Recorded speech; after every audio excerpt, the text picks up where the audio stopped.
COVID-19 corona ಮಹಾಮಾರಿ ಪಂಡದು ಮಾತ್ರೆಗ್ಲ ಗೊತ್ತಾತಂಡು ಇಂದನ್ನು ಎದುರಿಸಾರೆ ಸುಮಾರು 3 ತಿಂಗಳು ಇಲ್ಲಡುಕೊಳ್ಳುದು ಮಾತೆರ್ಲ ಕಷ್ಟನ ಅನುಭವಿಸಾದ ಇತ್ತೆ ಕೊರೋನಾದ ಬಗೆಟ್ ಪೋಡಿಯಂತೆ ಎಚ್ಚರಿಕೆಡು ಉಪನೆಂತಿರಿಯೊಂದು ನಮ್ಮ ದುಂಬೆರಡೆ ಆತನ ಪಂಡದು ದೇಳಕಟ್ಟೆ ಏನಪೋಯ ಆಸ್ಪತ್ರೆದ ಸಮಾಜಶಾಸ್ತ್ರ ಮುಖ್ಯಸ್ಥರು ಶ್ರೀ ಮೊಹಮ್ಮದ್ ಗುತ್ತಿಗಾರ್ ಕೊರೋನಾ ಜಾಗೃತಿದ ಸಂದೇಶ ಕೊಡ್ತಾರೆ.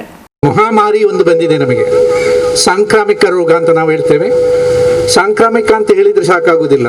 ಈ ಒಂದು ಕಾಯಿಲೆಗೆ ಕೋವಿಡ್-19 ಏನಿದೆ ಅದಕ್ಕೆ ಸಾಂಕ್ರಾಮಿಕ ಅಂತ ಹೇಳಲಿಕ್ಕೆ ಆಗೋದಿಲ್ಲ. ಅದು ಮಹಾ ಸಾಂಕ್ರಾಮಿಕ ರೋಗ, ಅಂದ್ರೆ ಪ್ಯಾಂಡಮಿಕ್ ಅಂತ ನಾವು ಹೇಳ್ತೇವೆ. ಎಲ್ಲ ರಾಷ್ಟ್ರಗಳಲ್ಲೂ ಹಬ್ಬಿಕೊಂಡಿರುವಂಥದ್ದು, ವ್ಯಾಪಿಸಿರುವಂತಹ ರೋಗ. ಈಗ ನೀವು ಕೊರೋನಾ ಮೀಟರ್ ಅನ್ನು ನೋಡಿದ್ರೆ ನಮ್ಮ ಇಡೀ ಜಗತ್ತಿನಲ್ಲಿ ಇವಾಗ 95 ಲಕ್ಷದಷ್ಟು ಜನ ಕೋವಿಡ್ ಬಾಧಿತರಿದ್ದಾರೆ. ಅದರಲ್ಲಿ ಕರ್ನಾಟಕದಲ್ಲಿ ಇವಾಗ ನಮಗೆ 10,000 ಚಿಲ್ಲರೆ, 10,118 ಏನೋ ನಿನ್ನೆ ಇತ್ತು. ಹಾಗೆ 4 ಲಕ್ಷದ ಚಿಲ್ಲರೆ ಭಾರತದಲ್ಲಿ ಇದೆ ಕೋವಿಡ್ ಬಾಧಿತರಿದ್ದಾರೆ. ನಿಮಗೆ ಅದರ ಒಂದು ವ್ಯಾಪಕತೆ, ಅದರ ಒಂದು ಗಹನತೆ ನಿಮಗೆ ಗೊತ್ತಾಗುತ್ತೆ, ಎಷ್ಟು ಹೆಚ್ಚಾಗಿದೆ. ಅದಕ್ಕೆ ಬೇಕಾಗಿ ಇದು ಮಹಾಮಾರಿ ಅಂತ ಹೇಳುವಂಥದ್ದು ಡಾಕ್ಟರ್ ಝೈನಿ ಅವರು ಹೇಳಿರುವಂಥದ್ದು ಸರಿಯಾದ ಪದವನ್ನು ಅವರು ಯೂಸ್ ಮಾಡಿದ್ದಾರೆ. ಸೊ ಈ ಹಿನ್ನೆಲೆಯಲ್ಲಿ ಜನರಿಗೆ ಮಾಹಿತಿಯನ್ನು ಕೊಡುವಂಥದ್ದು ಮತ್ತು ಈ ಸಂದರ್ಭದಲ್ಲಿ ನಾವು ನಮ್ಮ ಏನಪ್ಪ ಮೆಡಿಕಲ್ ಕಾಲೇಜ್ ಆಸ್ಪತ್ರೆಯಿಂದ ಯಾವ ಸೇವೆಯನ್ನು ನಮ್ಮ ಆಸ್ಪತ್ರೆಗೆ ಬರದೆ ನಿಮ್ಮ ಊರಿನಲ್ಲೇ ನಿಮ್ಮ ಮನೆ ಬಾಗಿಲಲ್ಲೇ ಹೇಗೆ ಅದನ್ನು ನೀವು ತಗೊಳ್ಬಹುದು ಅನ್ನುವ ದೃಷ್ಟಿಯಲ್ಲಿ ಹೇಳುವ ದೃಷ್ಟಿಯಲ್ಲಿ ನಾವು ಈ ಕಾರ್ಯಕ್ರಮವನ್ನು ಈ ಒಂದು ಮೇರಾಜ್ ಹುದಾ ವೆಲ್ಫೇರ್ ಅಸೋಸಿಯೇಷನ್ ಅವರ ಮುಖಾಂತರ ಈ ಕಾರ್ಯಕ್ರಮವನ್ನು ಇಲ್ಲಿ ಹಮ್ಮಿಕೊಂಡಿದ್ದೇವೆ.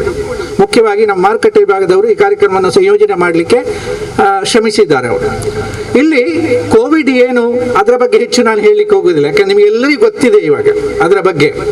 ಆದರೆ ನಾವು ಆಸ್ಪತ್ರೆಯಲ್ಲಿ ಮಾಹಿತಿಯನ್ನು ಕೊಡುವಾಗ ನಾವು ಹೆಚ್ಚಾಗಿ ಏನು ಹೇಳ್ತೇವೆ ಅಂದ್ರೆ ನಮ್ಮ ಜಾಗೃತಿಯನ್ನು ನಾವು ತಕ್ಕೊಳ್ಬೇಕು.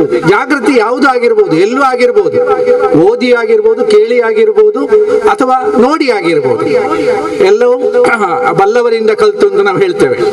ಅದನ್ನ ನಾವು ತೆಕ್ಕೊಂಡಾಗ, ಜಾಗೃತಿಯನ್ನ ಪಡೆದಾಗ ನಮಗೆ ಏನು ಎಂಥದ್ದು ಯಾಕೆ ಅಂತ ಹೇಳುವ ಪ್ರಶ್ನೆಗಳಿಗೆ ಉತ್ತರ ಸಿಗುತ್ತೆ. ಈ ಹಿನ್ನೆಲೆಯಲ್ಲಿ ನಾವು ಎಲ್ಲಾ ಗ್ರಾಮಗಳಿಗೆ, ಪ್ರದೇಶಗಳಿಗೆ ಹೋಗಿ ಈ ಜಾಗೃತಿ ಕಾರ್ಯಕ್ರಮವನ್ನ ಸ್ಥಳೀಯ ಸಂಘಟನೆಗಳ ಸಹಭಾಗಿತ್ವದಿಂದ ನಡೆಸ್ತಾ ಇದ್ದೇವೆ. ಸೊ ಈ ಹಿನ್ನೆಲೆಯಲ್ಲಿ ನಾವು ಹೇಳುವಂಥದ್ದು, ಆಸ್ಪತ್ರೆಯವರು ಹೇಳುವಂಥದ್ದು ಮುಖ್ಯವಾಗಿ ಏನಂದ್ರೆ ನೀವು ಜಾಗೃತಿಯಾಗಿರಿ, ಆದ್ರೆ ಭಯ ಬೇಡ.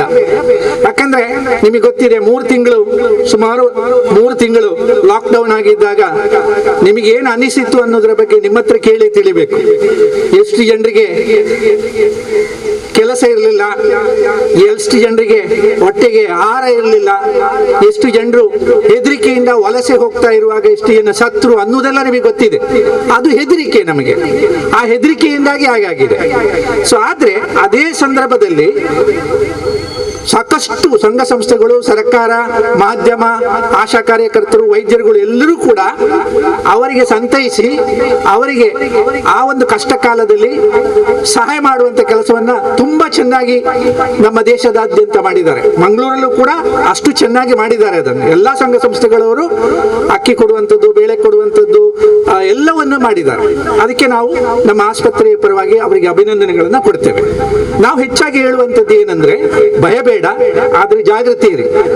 ಕೊರೋನಾ ಅಂದ್ರೆ ಏನು, ಕೋವಿಡ್-19 ಅಂದ್ರೆ ಏನು ಅನ್ನೋದು ನಿಮಗೆ ಗೊತ್ತಿರಲಿ. ಅದು ಹೇಗೆ ಬರ್ತದೆ ಅನ್ನೋದು ಗೊತ್ತಿರಬೇಕು ನಿಮಗೆ. ಅದು ಹೇಗೆ ಬರುತ್ತೆ ಅಂದ್ರೆ ಅದು ನಾವು ಈಗ ಸೀನಿದಾಗ, ಕೆಮ್ಮಿದಾಗ ಆವಿ ಏನಿದೆ, ಹೊರಗೆ ಬರುವಂತ ಆವಿ ಏನಿದೆ, ಅದು ಗಾಳಿಯಲ್ಲಿ ತೇಲಾಡಿಕೊಂಡಿರುತ್ತೆ. ಅಥವಾ ಇಲ್ಲಿ ಇದರ ಮೇಲೆ ಇರಬಹುದು, ನಾನು ಮಾಸ್ಕ್ ಹಾಕದಿದ್ರೆ ಇದರ ಮೇಲೆ ಇರಬಹುದು, ಅಥವಾ ನನ್ನ ಕೈಯಲ್ಲಿ ಇರಬಹುದು, ಅಥವಾ ಇದರ ಮೇಲೆ ಬೀಳ್ಬಹುದು ಆವಿ. ಅದು ಬೇರೆಯವರ ಸಂಪರ್ಕಕ್ಕೆ ಬಂದಾಗ ಅದರ ಮೂಲಕವಾಗಿ, ಗಾಳಿಯ ಮೂಲಕವಾಗಿ ಅದು ಇನ್ನೊಬ್ಬರಿಗೆ ಬರುತ್ತೆ. ಸೊ ಅದು ಇದರದ್ದೊಂದು ವೈಶಿಷ್ಟ್ಯತೆ. ಅದಕ್ಕೆ ಬೇಕಾಗಿ ನಾವು ಹೆದರುವಂತದ್ದು. ಯಾವುದನ್ನು ಕೂಡ ಮುಟ್ಟುವಾಗಿಲ್ಲ, ಹೆದರಿಕೆ ಆಗುತ್ತೆ. ಈಗ ಇದನ್ನು ಮುಟ್ಟುವಾಗಲೂ ಕೂಡ ಹೆದರಿಕೆ ಆಗುತ್ತೆ, ಯಾಕಂದ್ರೆ ಎಲ್ಲರೂ ಮುಟ್ತಾ ಇದ್ದಾರೆ, ಅದನ್ನು ಗೊತ್ತಾಗುದಿಲ್ಲ ನಮಗೆ.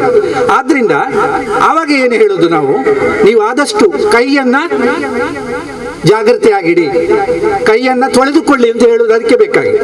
ಯಾವುದನ್ನ ಮುಟ್ಟಿದ್ರು ಕೂಡ, ಅದು ಟಾಯ್ಲೆಟ್ಗೆ ಹೋದ್ರೆ ಆಗ್ಬೋದು, ಸ್ನಾನ ಮಾಡುವಾಗ ಆಗಿರ್ಬೋದು, ಊಟ ಮಾಡುವಾಗ ಆಗಿರ್ಬೋದು, ಅಥವಾ ಇದನ್ನು ಮುಟ್ಟಿದಾಗ ಆಗಿರ್ಬೋದು, ನೀವು ಸೋಪ್ ಹಾಕಿ ಚೆನ್ನಾಗಿ ಕೈ ತೊಳ್ಕೊಳ್ಳಿ ಅಂತ ಹೇಳುವುದು ಅದಕ್ಕೆ ಬೇಕಾಗಿ. ಅಂದ್ರೆ ವೈರಸ್, ಇದು ವೈರಸ್ಸಿನಿಂದ ಬರುವಂತದ್ದು, ಅದು ನಮ್ಮ ಕಣ್ಣಿಗೆ ಕಾಣುವುದಿಲ್ಲ.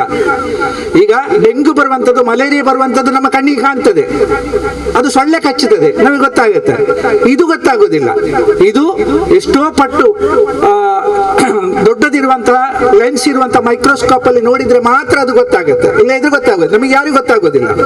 ವಿಜ್ಞಾನಿಗಳಿಗೆ, ಸಂಶೋಧಕರಿಗೆ, ಡಾಕ್ಟರ್ಗಳಿಗೆ ಮಾತ್ರ ಅದು ಗೊತ್ತಾಗುತ್ತೆ.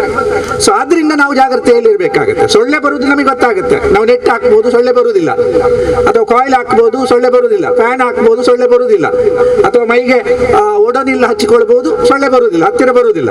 ಬಟ್ ಇದು ಹಾಗೆಲ್ಲ, ಇದು ನಾವು ಜಾಗೃತಿಯಾಗಿರ್ಬೇಕು. ಎಷ್ಟು ಜಾಗ್ರತೆ ಅಂದ್ರೆ 100% ಜಾಗ್ರತೆ ಅಲ್ಲ, ಅದಕ್ಕಿಂತ ಜಾಸ್ತಿ ಜಾಗ್ರತೆ ಇರಬೇಕಾಗತ್ತೆ. ಸೊ ಅಷ್ಟು ಜಾಗ್ರತೆ ಇದ್ದಾಗ ಏನಾಗುತ್ತೆ, ನಾವು ಮುಟ್ಟುವ ಕೈ ತೊಳಿತೇವೆ, ವೈರಸ್ ಹತ್ತು ಹೋಗುತ್ತೆ. ಅಥವಾ ಸ್ಯಾನಿಟೈಸರ್ ಯೂಸ್ ಮಾಡ್ತೇವೆ, ಅಲ್ಲಿ ಒಂದು ಟೇಬಲ್ ಅಲ್ಲಿ ಒಂದು ಸ್ಯಾನಿಟೈಸರ್ ಅಂತ ಇದೆ, ಅದು ತುಂಬಾ ಕಾಸ್ಟ್ಲಿ ಇದೆ, ಅಷ್ಟು ಬಾಟ್ಲಿಗೆ 650 ರೂಪಾಯಿ ಇದೆ. ಆದ್ರೆ ಅದು ಎಲ್ಲರಿಗೂ ತಕೊಳ್ಳಿಕ್ಕೆ ಆಗೋದಿಲ್ಲ. ಒಂದು ಸ್ಯಾನಿಟೈಸರ್ ಅಂದ್ರೆ, ಒಂದು ಮನೆಯಲ್ಲಿ ಸ್ಯಾನಿಟೈಸರ್ ಬಾಟ್ಲ್ ಅಂದ್ರೆ ಒಂದು ಮನೆಯಲ್ಲಿ 5 ಜನ ಇದ್ರೆ ಅದು 2-3 ದಿವಸಕ್ಕೆ ಖಾಲಿ ಆಗಬಹುದು.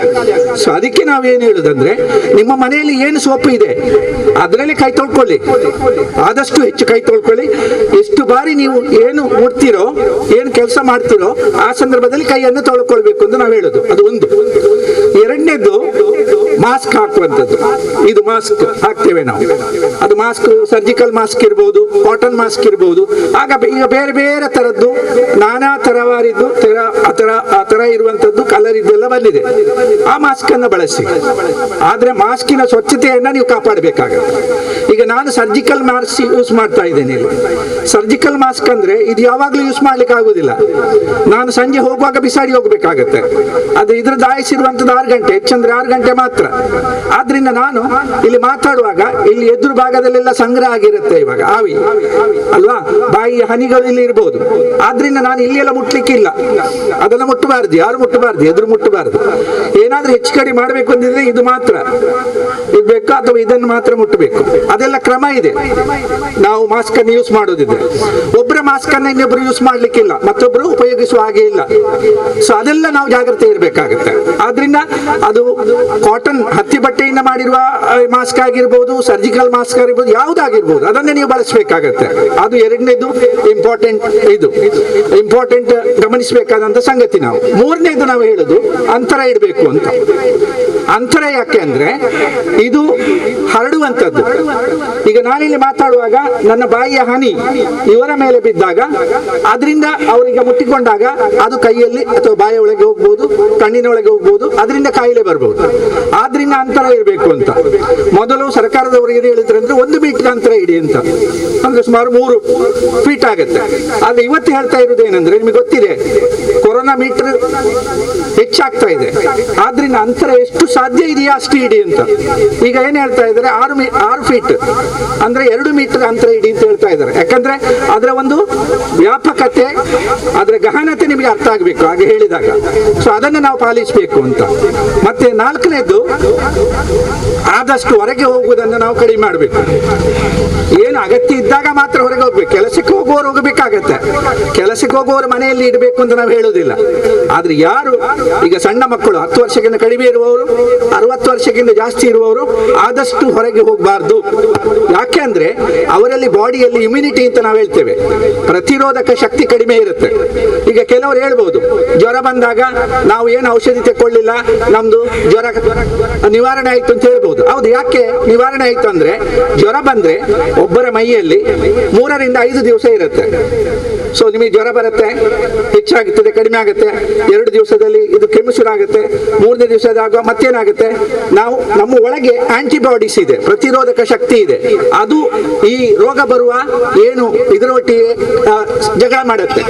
ಸೊ 5ನೇ ದಿವಸ ಆಗುವಾಗ ಸಾಮಾನ್ಯ ಶೀತ ಜ್ವರ ಇದ್ರೆ ಕಡಿಮೆ ಆಗುತ್ತೆ, ಮಾತ್ರೆ ಔಷಧಿ ಬೇಕು ಅಂತ ಏನಿಲ್ಲ. ನಿಮಗೆ ಗೊತ್ತಿದೆ, ಹಿಂದೆ ಇದ್ದವರಿಗೆ ಹೆಚ್ಚಿನವರಿಗೆ ಗೊತ್ತಿರಬಹುದು. ಬಟ್ ಇದು ಹಾಗೆ ಅಲ್ಲ, ಇದರದ್ದು ಕೆಲವು ಇದೆ, ಲಕ್ಷಣಗಳಿದೆ. ಆ ಲಕ್ಷಣಗಳ ಪ್ರಕಾರ ನಾವು ವೈದ್ಯರನ್ನ ನೋಡ್ಲೇಬೇಕಾಗುತ್ತೆ. ತಲಪಾಡಿ ಪಿಲಿಕುರ್ದ ಮೊಹಿಯುದ್ದೀನ್ ಜುಮಾ ಮಸೀದಿ ವಟಾರಡು ಮಿಹ್ರಜುಲ್ ಹುದಾ ವೆಲ್ಫೇರ್ ಅಸೋಸಿಯೇಷನ್ ಮುತಾಲಿಕೆಡ್ ದೇರಳಕಟ್ಟೆ ಎನಪೊಯ್ಯ ವೈದ್ಯಕೀಯ ಕಾಲೇಜ್ ಬೊಕ್ಕ ಆಸ್ಪತ್ರೆದ ಸಹಕಾರಡು ಅಟನೆ ಮಲ್ತಿನ ಕೋವಿಡ್-19 ಭಯಬೇಡ ಎಚ್ಚರವಿರಲಿ ಜಾಗೃತಿ ಮಾಹಿತಿ ಕಾರ್ಯಕ್ರಮಡ್ ಸಂಪನ್ಮೂಲ ವ್ಯಕ್ತಿಯಾದ ಪಾಲ್ಪಡೆದು ಶ್ರೀ ಮೊಹಮ್ಮದ್ ಗುತ್ತಿಗಾರ್ ಕೊರೋನಾದ ಬಗೆಟ್ ದೆತನೊಡಾಯ್ನ ಮುಂಜಾಗ್ರತೆ ಎಚ್ಚರಿಕೆದ ಬಗೆಟ್ ಮಾಹಿತಿ ಕೊರಿಯರು.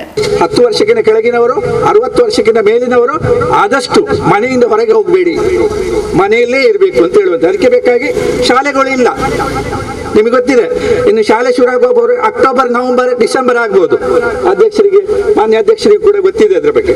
ಅಂದ್ರೆ ಯಾಕೆ ಮಕ್ಕಳು ಶಾಲೆಗೆ ಹೋಗಬಾರ್ದು ಅಂತ? ಮಕ್ಕಳು ಶಾಲೆಗೆ ಹೋದ್ರೆ ಅಂತರ ಇಡ್ಲಿಕ್ಕೆ ಆಗೋದಿಲ್ಲ, ಸ್ವಚ್ಛತೆಯ ಬಗ್ಗೆ ಅವರನ್ನು ಕಂಟ್ರೋಲ್ ಮಾಡ್ಲಿಕ್ಕೆ ಆಗೋದಿಲ್ಲ. ಆದ್ರೆ ನನ್ನ ಮನೆಯಲ್ಲಿ ನನ್ನ ಮಗುವಿಗೆ ಕೊರೋನಾ ಬಂತು ಅಂತ ಹೇಳಿದ್ರೆ ಅದು ದೊಡ್ಡ ಒಂದು ಅನಾಹುತ ಆಗತ್ತೆ ಅಂತ ಹೇಳುವ ಹೆದರಿಕೆಯಿಂದ ಸರ್ಕಾರದವರು ಆ ನಿಯಮವನ್ನು ತಂದಿದ್ದಾರೆ.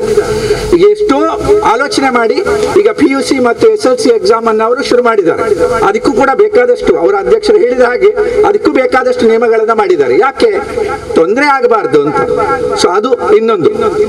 ಮತ್ತೊಂದು ಏನಂದ್ರೆ ಆದಷ್ಟು ನಿಮ್ಮ ಆಹಾರ ಪದ್ಧತಿಯಲ್ಲಿ ಆದಷ್ಟು ಜಾಗ್ರತೆ ಮಾಡಿ ಅಂತ ಹೆಚ್ಚು. ಈಗ ಏನಾಗುತ್ತೆ, ಈ ಒಂದು ಕಳೆದ 3 ತಿಂಗಳಲ್ಲಿ ಹಾರ್ಟ್ ತೊಂದರೆ ಬಂದವರು, ಬೇರೆ ಕಾಯಿಲೆಗಳು ಬಂದವರು ಸ್ಪೆಷಲಿಸ್ಟ್ ಹತ್ರ ಬಂದಿರುವಂತದ್ದು ಬರೀ ಕಡಿಮೆ. ಯಾಕೆ ಅಂದ್ರೆ ನಾವು ನಮ್ಮ ಮನೆಯಲ್ಲೇ ಇದ್ವಿ. ನಮ್ಮ ಮನೆಯಲ್ಲಿ ಏನ್ ಮಾಡಿದ್ವಿ, ಗಂಜಿ ಆಗಿರ್ಬೋದು, ರೊಟ್ಟಿ ಆಗಿರ್ಬೋದು, ಅದನ್ನು ತಿಂದುಕೊಂಡು ಮನೆಯಲ್ಲಿ ಇದ್ವಿ, ಹೊರಗೆ ಬಂದಿರಲಿಲ್ಲ. ಹೊರಗೆ ಬಂದಾಗ ಏನಾಗುತ್ತೆ, ಅಟ್ರಾಕ್ಷನ್ ಇರುತ್ತೆ, ಆಕರ್ಷಣೆ ಇರುತ್ತೆ. ಅದು ಕಬಾಬ್ ಇರ್ಬೋದು, ಚಿಕನ್ ಇದಾಗಿ ತಂದೂರಿ ಇರ್ಬೋದು, ಅಥವಾ ಬೇರೆ ಯಾವುದೇ ನೂಡಲ್ಸ್ ಇರ್ಬೋದು, ಅದಕ್ಕೆ ಆಕರ್ಷಣೆ ಆಗುತ್ತೆ. ಸೊ ಅವಾಗ ಏನಾಗುತ್ತೆ, ಫ್ಯಾಟ್ ಕಂಟೆಂಟ್ ನಮ್ಮ ದೇಹದಲ್ಲಿ ಬರುತ್ತೆ, ಅದರಿಂದಾಗಿ ತೊಂದರೆ ಆಗುತ್ತೆ. ಅದೆಲ್ಲವೂ ಕಡಿಮೆ ಆಗಿದೆ ಅಂತ ರಿಸರ್ಚ್ ಹೇಳುತ್ತೆ. ಸೊ ಈ ಹಿನ್ನೆಲೆಯಲ್ಲಿ ನಾವು ಈ ಜಾಗೃತೆಯನ್ನು ನೀವು ಪಾಲಿಸಬೇಕು ಅಂತ ಹೇಳುವ ಮಾತನ್ನು ಎಲ್ಲ ಕಡೆ ಹೇಳ್ತಾ ಇದ್ದೀವಿ. ಮತ್ತೆ ನೀವೇನ್ ಮಾಡ್ಬೇಕಂದ್ರೆ ಮಾನಸಿಕವಾಗಿ ರೆಡಿ ಇರ್ಬೇಕಾಗುತ್ತೆ. ಆ ಟಿವಿ ಎದುರು ಕೂತ್ಕೊಂಡು ಇವತ್ತು 100 ಆಯ್ತು 1000 ಆಯ್ತು ಹೆದರಿಕೆ ಬೇಡ. ಆ ಸಂಖ್ಯೆಯನ್ನೇ ನೋಡ್ಕೊಳ್ಳೋದು ಬೇಡ. ಆ ಸಂಖ್ಯೆಯನ್ನು ನೋಡ್ಕೊಂಡಾಗ ನಮಗೆ ಹೆದರಿಕೆ ಆಗುತ್ತೆ. ನಮ್ಮ ಮನೆಯಲ್ಲಿ ಬಂತೇನೋ, ನನಗೆ ಬಂತೇನೋ ಹೆದರಿಕೆ ಆಗುತ್ತೆ. ಆ ಮಾನಸಿಕವಾಗಿ ನಾವು ಧೈರ್ಯವಾಗಿ ಇದ್ದಾಗ ನಮ್ಮ ರೋಗವನ್ನು ನಾವು ಕಂಟ್ರೋಲ್ ಮಾಡ್ಲಿಕ್ಕಾಗತ್ತೆ. ಮತ್ತೆ ಹೆಲ್ಪ್ ಮಾಡುವಂಥದ್ದು, ಆದಷ್ಟು ನಾವು ಹೆಲ್ಪ್ ಮಾಡುವಂಥದ್ದು ಮಾಡಲೇಬೇಕಾಗುತ್ತೆ. ನಮ್ಮ ಜಾಗ್ರತೆಯನ್ನು ನಾವು ತಿಳ್ಕೊಳ್ಬೇಕು. ಈ ಅಂಶಗಳನ್ನು ನಾನು ಹೇಳಿ, ಈ ಹಿನ್ನೆಲೆಯಲ್ಲಿ ನಮ್ಮ ಎನಪೆ ಮೆಡಿಕಲ್ ಕಾಲೇಜ್ ಆಸ್ಪತ್ರೆಗೆ ಬರುವುದು ಬೇಡ. ರೋಗಿಗಳು ನಿಮ್ಮ ಮನೆಯಲ್ಲೇ ಕೂತ್ಕೊಳ್ಳಿ, ಕೆಲವು ಸೇವೆಗಳನ್ನು ಬಳಸಿ ಅಂತ ಅವರು ನಮಗೆ ಆಸ್ಪತ್ರೆಯವರು ಒಂದು ನಿರ್ಧಾರವನ್ನ ಮಾಡಿ ಇವಾಗ 11 ಸೇವೆಗಳನ್ನು, ಯಾಕಂದ್ರೆ ಲಾಸ್ಟ್ ವೀಕಲ್ಲಿ ನಮ್ದು 7 ಸೇವೆ ಇತ್ತು, ಈಗ ಅದಕ್ಕೆ ಆಡ್ ಮಾಡಿದ್ದಾರೆ. 11 ಸೇವೆಯನ್ನ ಈಗ ಶುರು ಮಾಡಿದ್ದಾರೆ. ಈಗ ಸದ್ಯಕ್ಕೆ 30 ಕಿಲೋಮೀಟರ್ ವ್ಯಾಪ್ತಿಯಲ್ಲಿ ಈ ಸೇವೆಯನ್ನ ಶುರು ಮಾಡಿದ್ದೀವಿ. ಅದರಲ್ಲಿ ಬೇರೆ ಬೇರೆ ಸೇವೆಗಳು ಇದೆ. ಏನಂದ್ರೆ ಇದರಲ್ಲಿ ಫಸ್ಟ್ ಸೇವೆ ಇರುವಂತದ್ದು ನಾವು ಟೆಲಿಮೆಡಿಸಿನ್ ಅಂತ ಹೇಳ್ತೇವೆ. ಟೆಲಿಮೆಡಿಸಿನ್ ಅಂದ್ರೆ ನೀವು ಮನೆಯಲ್ಲೇ ಇದ್ದುಕೊಂಡು ದೂರವಾಣಿ ಮಾಡಿ ಆಸ್ಪತ್ರೆಯಲ್ಲಿ ಡಾಕ್ಟರೊಟ್ಟಿಗೆ ಮಾತಾಡಿ ಆ ರೋಗಿಗಳ ಚಿಹ್ನೆಗಳನ್ನ ಹೇಳಿ, ಸಮಸ್ಯೆಗಳನ್ನ ಹೇಳಿ, ಡಾಕ್ಟರ್ ಅದನ್ನು ಕೇಳಿ ನಿಮಗೆ ಔಷಧಿಯನ್ನ ಕೊಡುವಂಥದ್ದು, ಅದು ಟೆಲಿಮೆಡಿಸಿನ್ ಅಂತ ನಾವು ಹೇಳ್ತೇವೆ. ಅದು ನೀವು ಮಾತಿನಿಂದ ಆಗ್ಬೋದು ಅಥವಾ ವಿಡಿಯೋ ಕಾಲಿಂಗ್ ಕೂಡ ಆಗ್ಬೋದು. ಈಗ ನಾಳೆ ನಾವು ಕಕ್ಕಿಂಜೆಯಲ್ಲಿ ನಾವೊಂದು ಹಾಗೆ ಮೆಡಿಸಿನ್ ಸೆಂಟರ್ ಅನ್ನ ನಾಳೆ ಉದ್ಘಾಟನೆ ಮಾಡ್ತಾ ಇದ್ದೇವೆ, ಒಂದು ಆಸ್ಪತ್ರೆ ಒಟ್ಟಿಗೆ. ಆವಾಗ ಅಲ್ಲಿ ಏನಾಗುತ್ತೆ, ರೋಗಿಗಳು ಅಲ್ಲಿ ಬಂದಾಗ ಅಲ್ಲಿ ವಿಡಿಯೋ ಫೆಸಿಲಿಟಿ ಇದೆ, ಟಿವಿ ಆಗಿರ್ಬೋದು, ಕಂಪ್ಯೂಟರ್ ಆಗಿರ್ಬೋದು, ಅಲ್ಲಿ ಕೂತ್ಕೊಂಡು ಡಾಕ್ಟರ್ ಒಟ್ಟಿಗೆ ಸಂವಾದ ಮಾಡ್ಬೋದು. ಆ ಸರ್ವಿಸ್ ಅನ್ನು ಕೂಡ ನಾವು ಶುರು ಮಾಡಿದ್ದೀವಿ, ಅದು ಟೆಲಿಮೆಡಿಸಿನ್. ಈಗ ಅದಕ್ಕೆ ಚಾರ್ಜ್ ಇದೆಯಾ? ಚಾರ್ಜ್ ಇದೆ.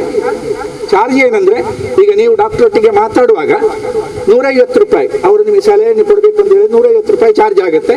ಮತ್ತೆ ವಿಶೇಷ ತಜ್ಞರು ಬೇಕು, ನಿಮಗೆ ಕಾರ್ಡಿಯಾಲಜಿಸ್ಟ್ ಬೇಕು, ಹಾರ್ಟಿನ ತಜ್ಞರು ಬೇಕು, ಕಿಡ್ನಿ ತಜ್ಞರು ಬೇಕು ಅಂತ ಹೇಳಿದ್ರೆ ಅದಕ್ಕೆ 250 ರೂಪಾಯಿ ಚಾರ್ಜ್ ಮಾಡ್ತಾರೆ. ಅದೆಲ್ಲವೂ ಆ ಫೆಸಿಲಿಟಿಯಲ್ಲಿದೆ.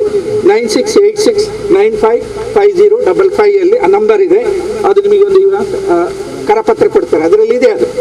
ಸೊ ಅದಕ್ಕೆ ಫೋನ್ ಮಾಡಿದಾಗ ಆ ಸರ್ವಿಸ್ ಅನ್ನು ನಿಮಗೆ ಕೊಡ್ತಾರೆ. ನಿಮ್ಮ ಅದು ಒಂದು ದೂರವಾಣಿ ಮೂಲಕ ನಿಮಗೆ ಸೇವೆಯನ್ನು ಕೊಡುವಂಥದ್ದು. ಎರಡನೇದ್ದು, ನಿಮ್ಮ ಮನೆ ಬಾಗಿಲಲ್ಲಿ ಬಂದು ತಪಾಸಣೆಯನ್ನು ಮಾಡುವಂಥದ್ದು. ಅಂದರೆ ಮಲ ಮೂತ್ರ ಮತ್ತು ರಕ್ತದ ಸ್ಯಾಂಪಲ್ ಅನ್ನು ತೆಗೆದುಕೊಂಡು ಹೋಗುವಂಥದ್ದು ಮತ್ತು ನಿಮಗೆ ವರದಿಯನ್ನು ಆನ್ಲೈನಲ್ಲಿ ಕೊಡುವಂಥ ಕೆಲಸವನ್ನು ಕೂಡ ನಮ್ಮ ಆಸ್ಪತ್ರೆಯವರು ಮಾಡ್ತಾರೆ. ಅದರದ್ದು ಹಾಗೆ ಆ ನಂಬರಿಗೆ ಫೋನ್ ಮಾಡಿದಾಗ ಅವರು ಯಾವ ರೀತಿಯ ಸೇವೆ ಬೇಕು ಅಂತ ಕೇಳ್ತಾರೆ. ಅದಕ್ಕೆ ನಂಬರ್ ಇದೆ, ಅದನ್ನು ನೀವು ಒತ್ತಿದಾಗ ನೀವು ಅವರು ಹೇಳ್ತಾರೆ ಇಷ್ಟು ಗಂಟೆ ಬರ್ತೀವಿ ಅಂತ. ಆ ದಿವಸ ಯಾರು ರಕ್ತದ ಸ್ಯಾಂಪಲ್ ಕೊಡ್ತೀರಿ ಅಲ್ಲಿದ್ದರೆ ಆ ಸ್ಯಾಂಪಲನ್ನು ಅವರು ತಗೊಂಡು ಹೋಗ್ತಾರೆ. ಇದು ಎರಡನೇದು. ಮೂರನೇದು ನಾವು ಹೇಳುವಂಥದ್ದು ಮೂರನೇದು ನಾವು ಹೇಳುವಂಥದ್ದು ಸೀನಿಯರ್ ಸಿಟಿಸನ್ಸ್ ಅಂತ. ನಮ್ಮ ಮನೆಯಲ್ಲಿ ಪ್ರಾಯದವರಿದ್ದಾರೆ, ಅವರಿಗೆ ಬರ್ಲಿಕ್ಕೆ ಆಗೋದಿಲ್ಲ, ಆಸ್ಪತ್ರೆ ಬರ್ಲಿಕ್ಕೆ ಆಗೋದಿಲ್ಲ, ಬೆಡ್ಡಲ್ಲಿದ್ದಾರೆ ಅಥವಾ ಆಪರೇಷನ್ ಆಗಿ ಅವರಿಗೆ ನಡೆದಾಡುವ ಸ್ಥಿತಿಯಲ್ಲಿಲ್ಲ. ಆ ಸಂದರ್ಭದಲ್ಲಿ ನಮಗೆ ವೈದ್ಯರು ಆಸ್ಪತ್ರೆಗೆ ಬರಬೇಕು ಅಥವಾ ಫಿಸಿಯೋಥೆರಪಿಸ್ಟ್ ಆಸ್ಪತ್ರೆಗೆ ಬರಬೇಕು ಅಂತ ಹೇಳಿದ್ರೆ ಫೋನ್ ಮಾಡಿದಾಗ ನಮ್ಮ ತಂಡ ನಿಮ್ಮಲ್ಲಿಗೆ ಬರ್ತದೆ.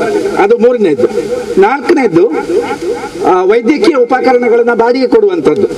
ಅಂದರೆ ನಿಮ್ಮ ಮನೆಯಲ್ಲಿ ಯಾರಾದರೂ ರೋಗಿಗಳಿದ್ದಾಗ ಅವರಿಗೆ ಬೆಡ್ ಬೇಕು, ವಾಟರ್ ಬೆಡ್ ಬೇಕು ಅಥವಾ ವೀಲ್ ಚೇರ್ ಬೇಕು ಅಂತೆಲ್ಲ ಸಾಧನಗಳನ್ನು ಬಾಡಿಗೆಯಲ್ಲಿ ಕೊಡುವಂಥದ್ದನ್ನು ಕೂಡ ಅವರು ಮಾಡ್ತಾರೆ. ಇನ್ನೊಂದು ಏನಂದ್ರೆ ನರ್ಸಿಂಗ್ ಕೇರ್. ಅಂದರೆ ಈ ಕೆಲವು ಮನೆಗಳಲ್ಲಿ ಪಕ್ಷಪಾತ ಆಗಿ ಮಲಗಿರುವಂಥವರೆಲ್ಲ ಇರ್ತಾರೆ, ಅವರಿಗೆ ನರ್ಸಿಂಗ್ ಕೇರ್ ಬೇಕಾಗ್ತದೆ. ಆವಾಗ ಕೂಡ ನಮ್ಮ ಆಸ್ಪತ್ರೆಯಿಂದ ನರ್ಸಿಂಗ್ ಸೇವೆಯನ್ನು ನಾವು ಕೊಡ್ತೇವೆ. ಮತ್ತೊಂದು ಏನಂದ್ರೆ ಮೆಡಿಸಿನ್ಸ್. ಈಗ ಔಷಧಿ ನನಗೆ ಹೋಗ್ಲಿಕ್ಕೆ ಆಗೋದಿಲ್ಲ, ಫಾರ್ಮಸಿಗೆ ಹೋಗ್ಲಿಕ್ಕೆ ಆಗೋದಿಲ್ಲ, ದೂರ ಇದೆ, ಆವಾಗ ನೀವು ಈ ಆಸ್ಪತ್ರೆಗೆ ನಮ್ಮ ನಂಬರ್ಗೆ ಫೋನ್ ಮಾಡಿದಾಗ ನಿಮ್ಮ ಪ್ರಿಸ್ಕ್ರಿಪ್ಷನ್ ಅನ್ನ, ಔಷಧಿಯ ಪ್ರಿಸ್ಕ್ರಿಪ್ಷನ್ ಅನ್ನ ನೀವು ವಾಟ್ಸಪ್ ಅಲ್ಲಿ ಕಳಿಸಿದ್ರೆ ನಿಮ್ಮ ಮನೆ ಬಾಗಿಲಿಗೆ ಔಷಧಿಯನ್ನ ತಂದು ಕೊಡುವಂತ ವ್ಯವಸ್ಥೆ ಕೂಡ ಇದೆ. ಅದಕ್ಕೆ ಸ್ವಲ್ಪ ಚಾರ್ಜ್ ಮಾಡ್ತಾರೆ. ಅಂದ್ರೆ ಬಂದು ಹೋಗಿರುವುದಕ್ಕೆ 50 ರೂಪಾಯಿ ಚಾರ್ಜ್ ಮಾಡ್ತಾರೆ. ಮತ್ತೆ 10% ನಿಮಗೆ ಮೆಡಿಸಿನ್ ಬಿಲ್ ಅಲ್ಲಿ ಕಡಿಮೆ ಆಗುತ್ತೆ. ಇನ್ನು ಏನಂದ್ರೆ ಆಯುರ್ವೇದ ಸರ್ವಿಸ್ ಇದೆ. ಮಸಾಜ್ ಬೇಕು, ಮನೆಯಲ್ಲಿ ಯಾರಾದ್ರೂ ಪ್ರಾಯದವರಿದ್ದಾರೆ, ಮೊಣಕಾಲು ಗಂಟು ನೋವು ಇದೆ, ಮಲಗಿದಲ್ಲೇ ಇದ್ದಾರೆ, ಪಕ್ಷವಾತ ಇದೆ, ಅವರಿಗೆ ಮಸಾಜ್ ಬೇಕು ಅಂತ ಹೇಳಿದ್ರೆ ಆ ಸೇವೆಯನ್ನು ಕೂಡ ನಮ್ಮ ಕಡೆಯಿಂದ ಕೊಡುವಂಥದ್ದನ್ನ ನಾವು ಶುರು ಮಾಡಿದ್ದೇವೆ. ಇನ್ನೊಂದು ಹೊಸ್ತು ಶುರು ಮಾಡಿದ್ದು ಏನಂದ್ರೆ ಆಡಿಯಾಲಜಿ ಸರ್ವಿಸಸ್ ಅಂತ. ಈಗ ಕಿವಿದ್ದು ಸಮಸ್ಯೆಗಳಿರ್ಬೋದು, ಕೇಳುವುದಿಲ್ಲ ಅಥವಾ ಬೇರೆ ಯಾವುದಾದ್ರೂ ತೊಂದರೆಗಳಿದೆ, ಆವಾಗಲೂ ಕೂಡ ನೀವು ಈ ನಂಬರಿಗೆ ಫೋನ್ ಮಾಡಿದ್ರೆ ನಮ್ಮ ತಜ್ಞರು ಬಂದು ನಿಮ್ಮ ಮನೆಯಲ್ಲಿ ಸರ್ವಿಸ್ ಕೊಡುವಂಥದ್ದನ್ನು ಕೂಡ ನಮ್ಮ ಕಡೆಯಲ್ಲಿ ಮಾಡ್ತಾರೆ. ಹಾಗೆ ಇನ್ನೊಂದು ಏನಂದ್ರೆ ಡಯಾಬಿಟಿಸ್ ಎಲ್ಲ ಇದ್ದವರಿಗೆ, ಹಾರ್ಟ್ ಆಪರೇಷನ್ ಆದವರಿಗೆ ಅಥವಾ ಬೇರೆ ಬೇರೆ ಕಿಡ್ನಿ ಕಾಯಿಲೆಗಳಿದ್ದವರಿಗೆ ಅವರಿಗೆ ಆಹಾರದಲ್ಲಿ ಪಥ್ಯ ಇರಬೇಕಾಗುತ್ತೆ. ಯಾವ ಆಹಾರ ತೆಕ್ಕೊಳ್ಬೇಕು, ಯಾವ ಆಹಾರ ತೆಕ್ಕೊಳ್ಬಾರ್ದು ಅಂತ. ಆವಾಗ ಅದಕ್ಕೂ ಕೂಡ ನೀವು ಫೋನ್ ಮಾಡಿದಾಗ ನಮ್ಮ ಆಹಾರ ತಜ್ಞರು ನಿಮಗೆ ಯಾವ ಆಹಾರ ತೆಕ್ಕೊಳ್ಬೇಕು ಬೇಡ ಅನ್ನೋದನ್ನ ಅವರು ಹೇಳ್ತಾರೆ. ಇದಿಷ್ಟು ಸರ್ವಿಸ್ ಅನ್ನ ನಾವು ನಮ್ಮ ಆಸ್ಪತ್ರೆಯಲ್ಲಿ ಶುರು ಮಾಡಿದ್ದೀವಿ. ಇದನ್ನ ನೀವು ಬಳಸ್ಕೊಳ್ಬೇಕು. ಆಸ್ಪತ್ರೆಗೆ ಬರಬೇಕು ಅಂತ ಏನಿಲ್ಲ, ಅದು ಅಗತ್ಯ ಇದ್ದಾಗ ಮಾತ್ರ ಬಂದ್ರೆ ಸಾಕು, ಇಲ್ಲದಿದ್ರೆ ಆಸ್ಪತ್ರೆಯ ಹತ್ತಿರ ಬರುವುದು ಬೇಡ ಅಂತ ಹೇಳ್ಕೊಂಡು ಈ ಒಂದು ಕಾರ್ಯಕ್ರಮದಲ್ಲಿ ನಮಗೆ ಆಹ್ವಾನಿಸಿ ಅವಕಾಶ ಕೊಟ್ಟದಕ್ಕೆ ಧನ್ಯವಾದಗಳನ್ನು ಕೊಡ್ತೇವೆ. ಕೊರೋನಾ ಮಹಾಮಾರಿಯಾದ ಜಗತ್ತನ್ನು ಕಾಡೊಂದುಂಡು ಇಂದದ ಬಗೆಟ್ ಜಾಗೃತಿ ಮೂಡಿಸಾವನ ಎಚ್ಚರಿಕೆ ವಹಿಸಿನ ಕಾರ್ಯಕ್ರಮ ಅಗತ್ಯವಾದ ಆವಡು ಪಣದು ಎಸ್ವೈಎಸ್ ರಾಜ್ಯ ಪ್ರಧಾನ ಕಾರ್ಯದರ್ಶಿ ವಾಗ್ಮಿ ಡಾಕ್ಟರ್ ಜೈನಿ ಕಾಮಿಲ್ ಸಕಾಫಿ ಉಸ್ತಾದ್ ತನ್ನ ಪಾತ್ರಡು ಕಾರ್ಯಕ್ರಮವನ್ನು ಉದೀಪನ ಮಲ್ತಿರು. ಜನರ ಹೃದಯದಲ್ಲಿ ಮನಸ್ಸಲ್ಲಿ ಧೈರ್ಯವನ್ನು ತುಂಬುವುದಕ್ಕಾಗಿ ಏನಪ್ಪಯ ವೈದ್ಯಕೀಯ ಸಂಸ್ಥೆಗಳು ಇದು ಕಾರ್ಯಕ್ರಮವನ್ನು ಹಮ್ಮಿಕೊಂಡಿದೆ. ಅದರ ಡೈರೆಕ್ಟರ್ ಡಾಕ್ಟರ್ ಮೊಹಮ್ಮದ್ ಗುತ್ತಿಗರ್ ಸರ್ ಇಲ್ಲಿದ್ದಾರೆ, ಅವರೆಲ್ಲದರ ಬಗ್ಗೆ ಮಾಹಿತಿ ಕೊಡಬಹುದು. ಈ ಕಾರ್ಯಕ್ರಮವನ್ನು ಇಲ್ಲಿ ಪಿಲಿಕೂರು ಜುಮಾ ಮಸೀದಿಯ ಮುಂಭಾಗದಲ್ಲಿ ಸಂಘಟಿಸಿ ಈ ಕಾರ್ಯಕ್ರಮದೊಂದಿಗೆ ನಮ್ಮ ಜಮಾತ್ ಕೈ ಜೋಡಿಸಿದೆ. ಎಲ್ಲ ಕಡೆಗಳಲ್ಲೂ ಇಂತಹ ಸಾಮುದಾಯಿಕ ಸಂವಹನ ಕಾರ್ಯಕ್ರಮಗಳು ನಡೆದಲ್ಲಿ ಜನರಿಗೆ ಈ ಕೋವಿಡ್ ಕಾಲದಲ್ಲಿ ತಮ್ಮ ಬದುಕನ್ನು ಹೇಗೆ ರೂಪಿಸಿಕೊಳ್ಬೋದು, ಯಾವ ರೀತಿಯಲ್ಲಿ ಇದರಿಂದ ನಾವು ನಮ್ಮನ್ನು ರಕ್ಷಿಸಿಕೊಳ್ಬೋದು ಎನ್ನುವುದರ ಬಗ್ಗೆ ಮಾಹಿತಿ ಪಡೆಯಲು ಸುಲಭವಾಗ್ತದೆ. ಆ ಒಂದು ನಿಟ್ಟಿನಲ್ಲಿ ನಮ್ಮ ಈ ಒಂದು ಕಾರ್ಯಕ್ರಮ ಸಹಕಾರಿಯಾಗಲಿ ಅಂತ ಹಾರೈಸುತ್ತಾ ಬಿಸ್ಮಿಲ್ಲಾಹ್ ರಹಮಾನ್ ರಹೀಮ್ ಎನ್ನುವ ಪವಿತ್ರ ವಚನದೊಂದಿಗೆ ಈ ಸಭೆಯನ್ನು ಉದ್ಘಾಟಿಸಿದ್ದಾಗಿ ಹೇಳಿಕೊಳ್ತಾ ಇದ್ದೇನೆ. ಅಸ್ಸಲಾಮು ಅಲೈಕುಂ, ಧನ್ಯವಾದಗಳು. ಇನಿ ಏನಪೋಯ ಆಸ್ಪತ್ರೆದಾಗ್ಲು ಪಿರಿಕೂರದ ನಿಕ್ಲೆನ ಇಲ್ಲ ಬಾಕಿಲ್ಗೆ ಬತ್ತದ ನಿಕ್ಲೆನ ಆರೋಗ್ಯದ ಜಾಗೃತದ ಬಗೆಟ್ ಮಾಹಿತಿನ ಕೊರೊಂದುಲ್ಲೇರು. ಕೊರೋನಾ ಮಹಾಮಾರಿ ಮಾತ್ರೆಗ್ಲ ಸಂಕಷ್ಟನ್ ಕೊಡ್ತುಂಡು, ಮರಣದ ಮೋನೆಲ ತೂವಂದಿಲ ಕಾತುಂಡು ಅಂಚಾದ್ ನಮ್ಮ ಆರೋಗ್ಯನ ಕಾತೋನ್ನ ಗುಟ್ಟುನ್ ತೆರಿಯೊಂದು ಮಾತೆರ್ಲ ಎಚ್ಚರಿಕೆಡು ಒಪ್ಪುಲೆ ಪಂಡದ ತಾಲೂಕ್ ಪಂಚಾಯತ್ ಅಧ್ಯಕ್ಷರು ಶ್ರೀ ಮೊಹಮ್ಮದ್ ಮೋನು ತೆರಿಪಾಯರು. ನಾವು ಇವತ್ತು ಇಲ್ಲಿ ಮೈಕ್ದಲ್ಲಿ ಮಾತಾಡಿ ಹೋಗಿರ್ಬೋದು, ಆದರೆ ಇದರ ಜನಸಾಮಾನ್ಯರಿಗೆ ತಿಳಿಸುವವರು ಈ ಗ್ರಾಮದ ಹಿರಿಯರು, ಯುವಕರು, ಮಹಿಳೆಯರು ಮತ್ತು ಮಕ್ಕಳು. ಹಾಗಾಗಿ ನಾನು ಹೇಳೋದು ಇಷ್ಟೇ, ಎನಪಯ್ಯವರು ಕಾಲೇಜಿನವರು ನಿಮ್ಮ ಮನೆ ಬಾಗಿಲಿಗೆ ಬರುವಂಥ ಮೂಲ ಉದ್ದೇಶ ನಮ್ಮ ಆಸ್ಪತ್ರೆಗೆ ಬನ್ನಿ, ನಿಮಗೆ ಬೇಕಾದಂಥ ವ್ಯವಸ್ಥೆ ಉಂಟಂತ ಹೇಳಲಿಕ್ಕಿಂತ ಒಳ್ಳೆಯ ಒಂದು ವಿಚಾರ ಅಂತ ಹೇಳಿದರೆ ನಮ್ಮ ಆರೋಗ್ಯದ ಬಗ್ಗೆ ಮಾಹಿತಿ ಕೊಡುವ ಉದ್ದೇಶದಿಂದ ಇವತ್ತು ಪಿಲಿಕೂರು ಜುಮಾ ಮಸೀದಿಯ ಈ ಮೆರಾಜುಲ್ ಹುದಾ ಯಂಗ್ ಮೆನ್ಸಿನ ಅಧ್ಯಕ್ಷರು, ಸರ್ವ ಸದಸ್ಯರು, ಜಮಾತ್ ಕಮಿಟಿ ಸೇರಿ ಸರ್ವಧರ್ಮದ ಜನಾಂಗದವರಿಗೆ ಒಂದು ಮಾಹಿತಿ ಕೊಡುವ ಉದ್ದೇಶದಿಂದ ಈ ಒಂದು ಕಾರ್ಯಕ್ರಮವನ್ನು ಹಮ್ಮಿಕೊಂಡಿದ್ದಾರೆ. ಅದಕ್ಕಾಗಿ ನಾನು ಮೆರಾಜುಲ್ ಹುದಾ ಇದರ ಅಧ್ಯಕ್ಷರಿಗೂ, ಈ ಜಮಾತಿನ ಅಧ್ಯಕ್ಷರಿಗೂ, ಈ ಪರಿಸರದ ಎಲ್ಲರಿಗೂ ನಾನು ಮಂಗಳೂರು ತಾಲೂಕಿನ ಪರವಾಗಿ ಹೃತ್ಪೂರ್ವಕವಾದ ಅಭಿನಂದನೆ ಸಲ್ಲಿಸಿ, ಇವತ್ತು ನಾವು ಬಹಳಷ್ಟು ಜಾಗೃತಿಯಿಂದ ಇರುವಂಥ ವ್ಯವಸ್ಥೆ ನಿಮಗೆಲ್ಲರಿಗೂ ಗೊತ್ತಿದೆ, ನಾನದು ಹೇಳಲಿಕ್ಕೆ ಹೋಗುವುದಿಲ್ಲ. ಇವತ್ತು ತಂದೆಯ ಹೆಣವನ್ನು ತನ್ನ ಹೆಂಡತಿ, ಮಕ್ಕಳು ಹತ್ತಿರ ಬರುವಂಥ ಪರಿಸ್ಥಿತಿ. ಒಬ್ಬ ತಂದೆ ಒಂದು ಮಗನನ್ನು ಅಥವಾ ತನ್ನ ಹೆಂಡತಿ ಪ್ರತಿಯೊಂದು ಕುಟುಂಬದವರನ್ನು ಕಷ್ಟಪಟ್ಟು ಅವರ ಕಾಲಲ್ಲಿ ನಿಲ್ಲುವಂಥ ವ್ಯವಸ್ಥೆ ಮಾಡಿ, ಸಂಪೂರ್ಣ ವಿದ್ಯಾಭ್ಯಾಸ ಕೊಟ್ಟು ಡಾಕ್ಟರ್ ಮಾಡಿ, ಇಂಜಿನಿಯರ್ ಮಾಡಿ, ಲಾಯರ್ ಮಾಡಿ, ಏನೇ ಮಾಡಿದ್ರು ಇವತ್ತು ತಂದೆ ಮರಣ ಆದರೆ ತನ್ನ ಮಕ್ಕಳು, ಹೆಂಡತಿ, ಕುಟುಂಬದವರು ಯಾರು ಆ ಪ್ರದೇಶಕ್ಕೆ ಬರುವಂಥ ವಾತಾವರಣ ನಮ್ಮ ದೇವರು ಇವತ್ತು ಈ ವಿಶ್ವಕ್ಕೆ ಕೊಟ್ಟಿದ್ದಾರೆ. ಹಾಗಾಗಿ ನಾವೆಲ್ಲರೂ ಬಹಳಷ್ಟು ಕಲೀಲಿಕ್ಕಿದೆ. ಹಾಗಾಗಿ ನಾವು ಖಂಡಿತವಾಗಿ ನಮ್ಮ ಮೂಲ ಉದ್ದೇಶ, ಯಾರು ಮರಣ ಹೊಂದಿದ್ದಾರೆ ತಾವೆಲ್ಲ ಹೆದರಿಕೆಯನ್ನು ಬಿಟ್ಟು ಖಂಡಿತವಾಗಿ ನಮ್ಮ ಮರಣ ಯಾರು ಆಗಿದ್ದಾರೆ ಅವರ ಧರ್ಮದ ಪೂಜೆ ಅಥವಾ ಮರಣ ದಫನದ ಕಾರ್ಯದಲ್ಲಿ ನಾವು ದೂರ ನಿಂತಾದರೂ ಸಹಕರಿಸಬೇಕಂತ ನಮ್ಮ ಮೂಲ ಉದ್ದೇಶ. ಅದಕ್ಕಾಗಿ ಯಾರಾದರೂ ಕೋವಿಡ್-19 ರೋಗಿಗಳಿದ್ದರೆ ತಾವು ಭೇದ ಭಾವವನ್ನು ಮರೆತು, ಯಾರು ನಾವು ಜಾತಿ ಮತ ಭೇದವನ್ನು ಮರೆತು, ನೀವು ಕೇಳಿರ್ಬೋದು ಎಲ್ಲ ವಿಚಾರದಲ್ಲಿ ಹೇಳುವುದು, ನೀವು ಹೋರಾಟ ಮಾಡೋದು ರೋಗದ ಜೊತೆಯಲ್ಲಿ, ರೋಗಿಯ ಜೊತೆಯಲ್ಲಿ ಅಲ್ಲ. ಹಾಗಾಗಿ ನಮ್ಮ ಆಶಾ ಕಾರ್ಯಕರ್ತರು, ನಮ್ಮ ಇಲಾಖೆಯವರು, ಎಲ್ಲ ಆರೋಗ್ಯ ಇಲಾಖೆಯವರು ಇದರ ಬಗ್ಗೆ ಬಹಳಷ್ಟು ಕಷ್ಟಪಡ್ತಾ ಇದ್ದಾರೆ. ಹಾಗಾಗಿ ನಾನು ಜಾಸ್ತಿ ಮಾತಾಡ್ಲಿಕ್ಕೆ ಹೋಗಿದ್ದಿಲ್ಲ. ನಮ್ಮ ಮೊಹಮ್ಮದ್ ಗುತ್ತಿದಾರ್ ಅವರು, ನಮ್ಮ ಶೆಟ್ರು ನಿಮಗೆ ಸಂಪೂರ್ಣ ಮಾಹಿತಿ ಕೊಡ್ಲಿಕ್ಕಿದ್ದಾರೆ.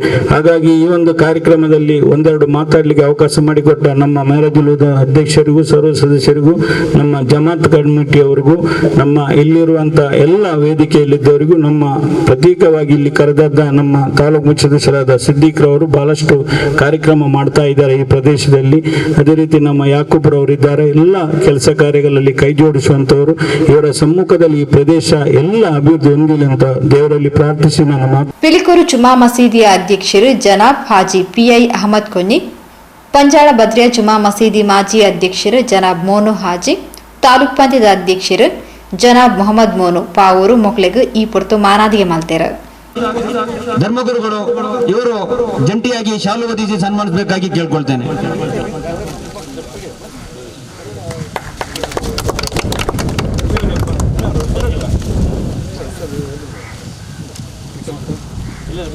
ಕಾರ್ತಿಕ್ ಕಾರ್ತಿಕ್ ಕಾರ್ತಿಕ್ ಕಾರ್ತಿಕ್